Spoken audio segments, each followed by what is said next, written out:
తిరుపతి అమ్మాయిగా తాతయ్య గుంట గంగమ్మ తల్లిని దర్శించుకోవడం ఎన్నో సంవత్సరాలుగా ఆనవాయితీ. నేను మంత్రిగా ఉన్నప్పుడు జగనన్న ఆశీస్సులతో స్టేట్ ఫెస్టివల్ చేయడం జరిగింది. ఎంతోమంది కళాకారులతో అంగరంగ వైభవంగా చేయటం మీ అందరికీ కూడా తెలుసు.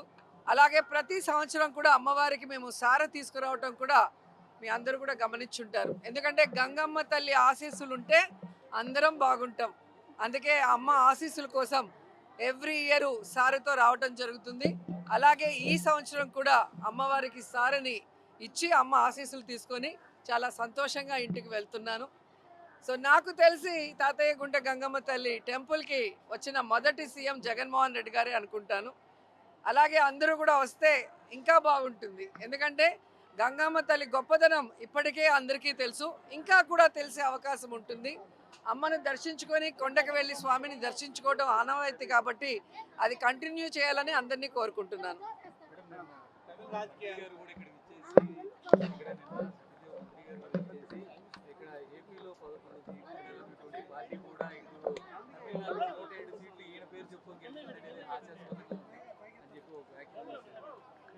గుడి దగ్గరకు వచ్చి మాట్లాడారా సత్యప్రసాద్ గారు?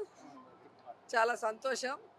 నెక్స్ట్ ఎన్నికల్లో చూసుకుందాం. ఈవీఎంలు లేకుండా, దొంగ ఈవీఎంలను మ్యానిపులేషన్ లేకుండా ప్రజల ఓట్లతో రమ్మని చెప్పండి, అప్పుడు తెలుస్తుంది. లోకల్ బాడీ ఎలక్షన్స్లో మీకు అర్థమైపోతుంది కూటమి ప్రభుత్వం విజయం ప్రజా విజయమా లేకపోతే ఈవీఎంల మ్యానిపులేషన్ అనేది మీకు అర్థమవుతుంది. రెండోది, ఎన్నికల ప్రచారంలో విజయ్ జగన్ ఉన్న ఫోటోకు అభిమానిస్తే చాలా ప్రేమగా దాన్ని ఎత్తి చూపించడం జరిగింది. ఒక ముఖ్యమంత్రి క్యాండిడేట్ పక్క రాష్ట్రంలో ఉన్న మాజీ ముఖ్యమంత్రి ఫోటో పట్టుకోవాల్సిన అవసరం లేదు. అయినా పట్టుకున్నారంటే అర్థం ఏంటి? జగనన్న లాంటి నాయకత్వం నేను ఇస్తాను అని ఆయన చెప్పకనే చెప్పాడు. ఎందుకంటే విజయ్ గారి డ్రెస్సింగ్ చూస్తే జగనన్న గారిలాగే కాకి ప్యాంటు కాకి షర్ట్. ఇంతవరకు ఎవరు కూడా ఏ ముఖ్యమంత్రి క్యాండిడేట్ అలా వేసింది లేదు. ప్రజలకి దగ్గరగా సాధారణ వ్యక్తిలాగా వాళ్ళు ఎప్పుడూ ఉంటారు. సో ప్రతిదీ కూడా మీరు చూస్తే మాట కానీ, ప్రజలకు ఇచ్చిన వాగ్దానాలు కానీ, మీటింగ్స్లో మాట్లాడే విధానం కానీ అన్నీ కూడా విజయ్ జగన్ గారిని ఫాలో అయ్యారనేది స్పష్టంగా తెలుస్తుంది. ఎప్పుడైతే విజయ్ ఆ ఫోటో చూపించాడో అప్పుడే ఆయన కూడా జగన్ గారిని గౌరవిస్తున్నారన్న సంగతి తెలుస్తుంది. సో అవన్నీ చూసిన ప్రజలు ఈరోజు విజయ్ని ముఖ్యమంత్రిగా కావాలని కోరుకున్నారు అంటే జగన్ గారిని కూడా వాళ్ళు ఆశీర్వదించినట్టే లెక్క. ఎందుకంటే దేశంలో ఏ రాష్ట్రంలో ఏ ముఖ్యమంత్రి కూడా 5 సంవత్సరాలలో తను ఇచ్చిన వాగ్దానాన్ని 99% పూర్తి చేసిన దాఖలాలు వేరే ఏ రాష్ట్రాల్లో లేదు. ఒక్క జగన్ గారే చేశారు. కోవిడ్ సమయంలో కూడా రాష్ట్రానికి ఇన్కమ్ లేకపోయినా కూడా అందరికీ జీతాలు సక్రమంగా ఇచ్చారు, ప్రజలందరికీ వైద్యాన్ని ఫ్రీగా అందించారు. అలాగే ప్రజల్ని కాపాడుకున్న విధానం కూడా అందరూ చూశారు. ఏదో మాట్లాడాలని సత్యప్రసాద్ మాట్లాడితే అది సరికాదు. గుడికి వస్తే దర్శనం చేసుకొని వెళ్ళు. ఏదో అబద్ధాలను ఇక్కడ చెప్తే ఎవడు నమ్మే పరిస్థితి లేదు. ఈరోజు గ్రామాల్లో కానీ వార్డులకు వెళ్ళే ధైర్యం మాకుంది. ఎందుకంటే మేము మంచి చేసాం. ఈరోజు మీకు వెళ్ళే ధైర్యం ఉందా? ఒక కొత్త పెన్షన్ ఇవ్వలేరు, ఒక కొత్త ఇల్లు ఇవ్వలేరు. మేము కట్టిన ఇళ్ళకి పూర్తి అయిన వాటికి రంగులు వేసుకొని ఈరోజు ఓపెనింగ్ చేసుకోవడం కాదు. మీరు ఏ కార్యక్రమం చేసినా జగన్ గారు ఫినిష్ చేయాల్సిన వాటిని ఒక 5% చేసుకొని మీరు చేస్తున్నారు తప్ప మీకు కావాల్సిన లేదా మీరు ప్రామిస్ చేసిన ఏ ఒక్క కార్యక్రమానైనా సక్రమంగా చేశారని అడుగుతున్నా. అంతెందుకు, రాయలసీమలో పుట్టిన చంద్రబాబు నాయుడు రాయలసీమ లిఫ్ట్ ఇరిగేషన్ని ఈరోజు రేవంత్ ఆపమంటే హైదరాబాద్లో తన ఆస్తుల్ని కాపాడుకోవడానికి ఆపేసింది నిజం కాదని అడుగుతున్నా. ఈరోజు రైతులకి సాగునీరు తాగునీరు లేకుండా రైతులు అల్లాడిపోతుంటే పట్టించుకోకుండా నువ్వు నీ ఆస్తులు బాగుంటే చాలు అనుకొని ఈరోజు రాయలసీమ లిఫ్ట్ ఇరిగేషన్ని ఆపేసిన నువ్వు నీ పార్టీ వాళ్ళు జగన్ గారిని మాట్లాడుతుంటే సిగ్గుచేటని కూడా ఈ సందర్భంగా తెలియజేసుకుంటున్నా. అలాగే తిరుపతిలో పుట్టిన చంద్రబాబు నాయుడు కానీ ఆ పార్టీలో వాళ్ళు పవిత్రమైన కొండ మీద పవిత్రమైన లడ్డుని అబద్ధాలు, నోటికొచ్చిన అబద్ధాలతో ఎలా అవమానించారో ఈ రాష్ట్రంలో అందరూ గమనించారు.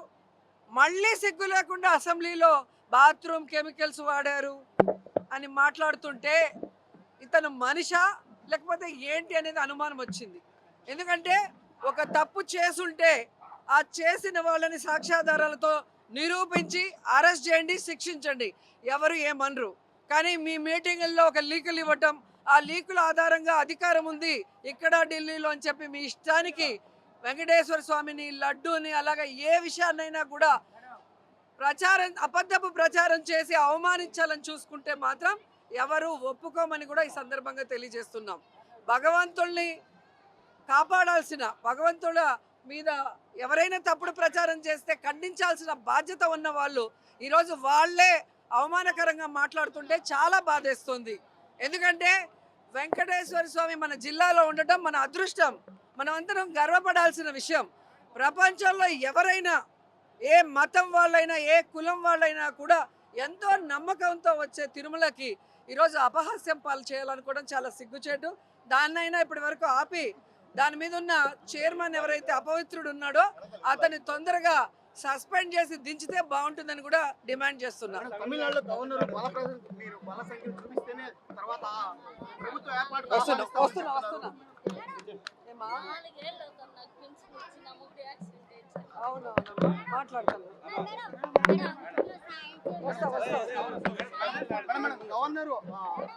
గవర్నరు చేసిన తర్వాత మేము ఆహ్వానిస్తామని చెప్పడం కొత్త ప్రభుత్వానికి గవర్నర్ చెప్పడానికి ఏ విధంగా? యాక్చువల్గా నాకు తెలిసినంత వరకు మెజారిటీ ఉన్న వాళ్ళు అడిగినప్పుడు యాక్చువల్గా అసెంబ్లీలో బల ప్రదర్శన నిరూపించుకోవాల్సిన బాధ్యత ఉంటుంది. అలా కాకుండా ముందే నాకు బల ప్రదర్శన చూపించండి తర్వాతే ఇస్తాము అనేది మరి ఎంతవరకు కరెక్ట్ అనేది నాకు కూడా ఐడియా లేదు. మరి దాన్ని వాళ్ళు పరిశీలిస్తే బెటర్ అనిపిస్తుంది.